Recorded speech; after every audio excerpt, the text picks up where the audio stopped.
السلام علیکم ورحمۃ اللہ وبرکاتہ۔ السلام ورحمۃ اللہ۔ الحمد للہ نحمده ونصلي على رسوله النبي الكريم اما بعد فاعوذ باللہ من الشیطان الرجیم بسم اللہ الرحمن الرحیم ان اللہ وملائکته یصلون علی النبی یا ایھا الذین آمنوا صلوا علیہ وسلموا تسلیما اللهم صل على سيدنا محمد وعلى آل سيدنا محمد وبارك وسلم۔ برادران اسلامیہ،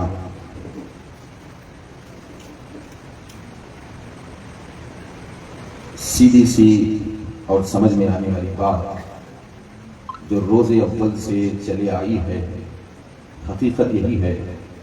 کہ کربلا اتفاق نہیں بلکہ ایک مضبوط منصوبے کا نام ہے۔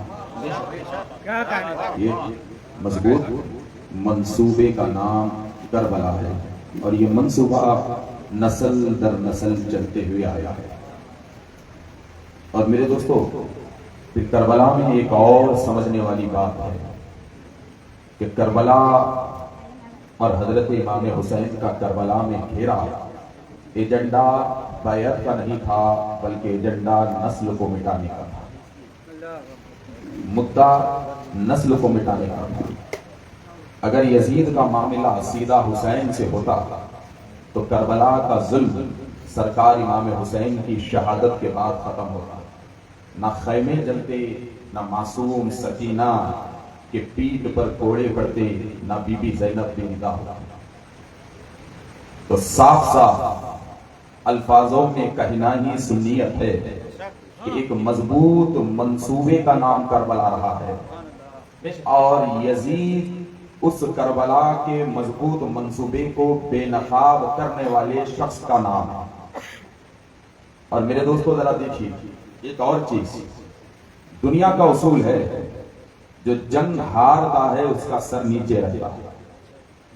اور جو جنگ جیتتا ہے اس کا سر بلند ہوتا ہے، مگر کربلا نے فطرت کو الٹی بتلایا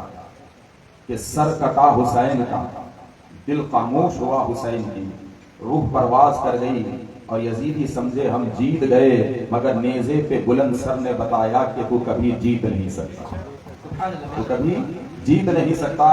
اور یزیدیت ہر دور میں ہار رہی ہے، اور یزیدیت ہار رہی ہے اور ہار جائے گی اور ہارتے رہے گی۔ اس بات کی دلیل یہی ہے کہ جتنے حسینی اسٹیج پر ہیں، حسنی اسٹیج پر،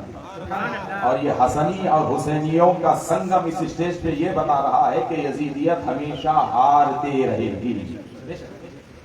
اور پھر یاد رکھو، یزید ایک شخص کا نام نہیں ہے میرے دوستوں،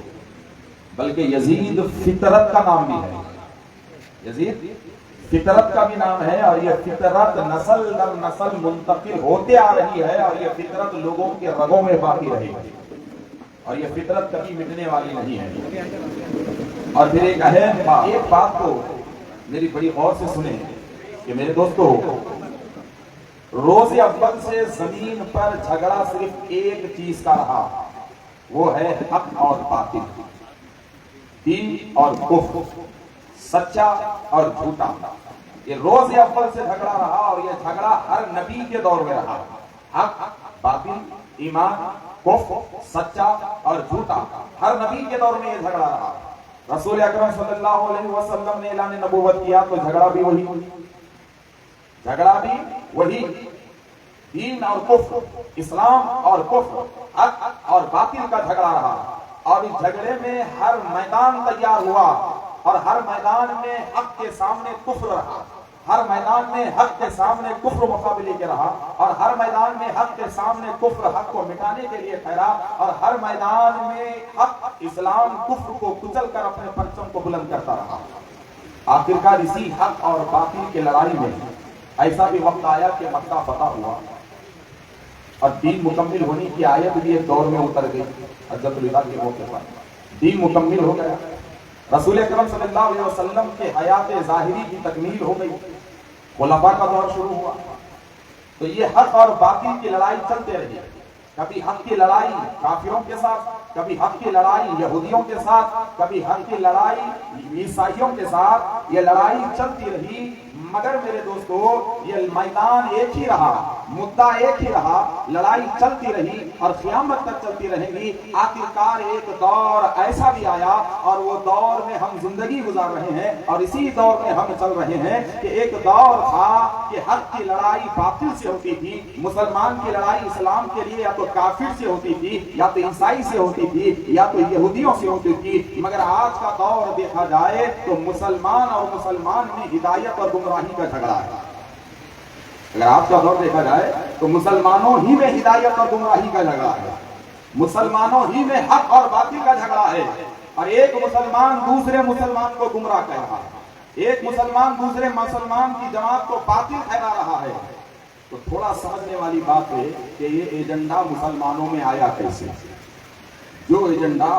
اور جو مقصد کے لیے مسلمان جیتا تھا اور جس مقصد کو حاصل کرنے کے لیے مسلمان غیروں سے لڑتا تھا، آج وہی مقصد الٹا ہم لوگوں کے اوپر استعمال ہو رہا ہے، اور آج مسلمانوں کی دو بڑی جماعتیں ہو گئے ہیں اور دونوں مسلمان حق اور باطل سے ایک دوسرے سے لڑ رہے ہیں۔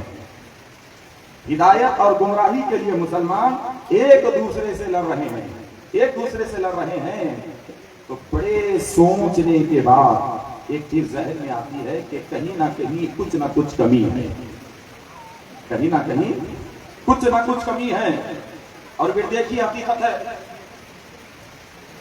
نماز بھی پڑھ رہے ہیں، روزہ بھی رکھتے ہیں، زکات بھی دیتے ہیں، حج بھی ادا کرتے ہیں، ہر چیز کرتے ہیں، ہر چیز کرتے ہیں، مگر پھر بھی گمراہی پر ہیں، اہل سنت سے ہٹ گئے، گمراہ ہو گئے۔ اب ہم نے پوچھا بھائی وہ نماز بھی پڑھ رہا ہے، وہ روزہ بھی رکھ رہا ہے، وہ زکات بھی دیتا ہے، وہ حج بھی کرتا ہے، اس سے کیوں لڑتے ہو؟ تو آپ کہیں گے کہ مولانا وہ گمراہ ہے، فلاں فرقے سے اس کا تعلق ہے۔ اب اس فرقے والے سے ہم جا کے کہیں گے بھائی اہل سنت کو تو گمراہ کیوں کہہ رہا ہے؟ تو وہ کہیں گے کہ نہیں ان کے عقائد خراب ہو چکے ہیں۔ اب ہم اہل سنت میں آئیں اور کہیں کہ بھائی سنی کیوں لڑ رہا ہے؟ تو پھر ایک سنی دوسرے سنی کو کہے گا کہ نہیں وہ رافضی ہو چکا ہے،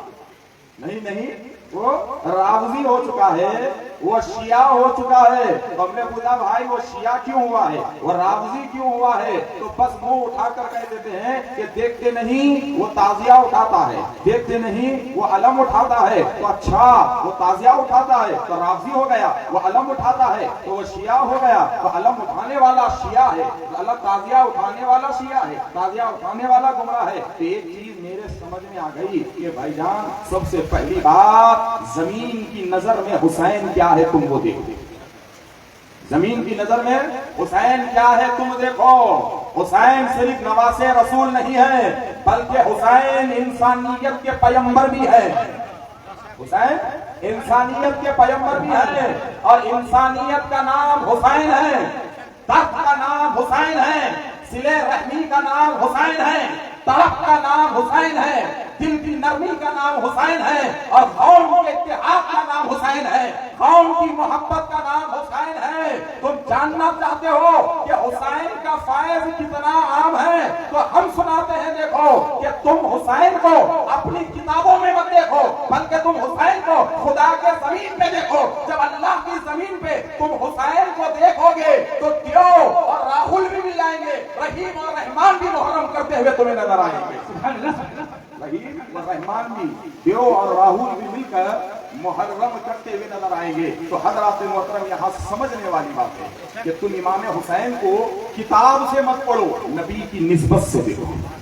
نبی کی نسبت سے دیکھو۔ ایک اور چیز جناب تھوڑا دیکھو، جب جھگڑا ہدایت کا ہے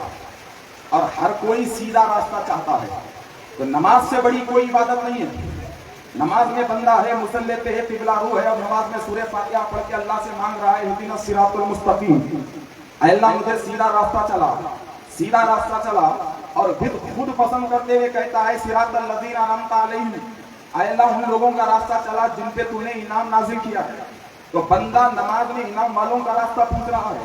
بندہ نماز میں اللہ سے ان کا راستہ پوچھ رہا ہے جن پہ اللہ نے انعام کیا، اور یہ پوری زندگی کہتا گیا صراط الذین انعمت علیہم، اے اللہ انعام والوں کے راستے پہ مجھے چلا، ان کے راستے پہ چلا جن پہ تو نے انعام کیا ہے۔ تو میرے دوستو کیا اس کائنات میں حسین سے بڑا کوئی انعام والا تمہیں ملے گا؟